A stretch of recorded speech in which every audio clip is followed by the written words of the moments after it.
Iya martial arts gitawag nga Bushidokai, gikan sa Japan.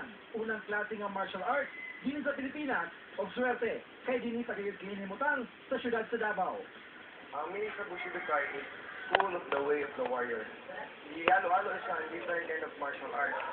So, in terms of sports, nagdula ni karate, nagdula ni kickboxing, sa karon sa Philippines, nagdula ni Muay Thai. Also, from focus niya is mostly life preservation, character development, tapos camaraderie, drug. Magaling mong mag-gain na amigo, self-confidence. Also, you will learn to defend yourself. Ang basehan niya na ay basic foundations ng mga punches. Different kind of punches, different kind of strikes, different kind of kicks, different kinds of katasan. Hindi na siya nag-focus lang on the empty hand, but napo siya weapons, napo siya ground fight. So, maybe mo na ang different. Grabe siya sa traditional karate.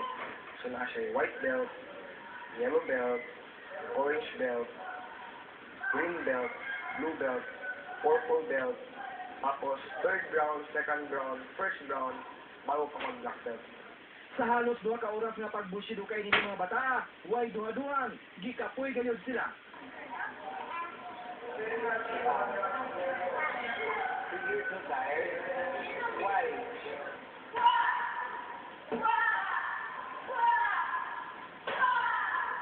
It will protect their lives, it will make them physically fit, na makatuon din sila mag-sumbang, magsipa, mag-discipline sa ilang sarili, which is, I think, very important in life.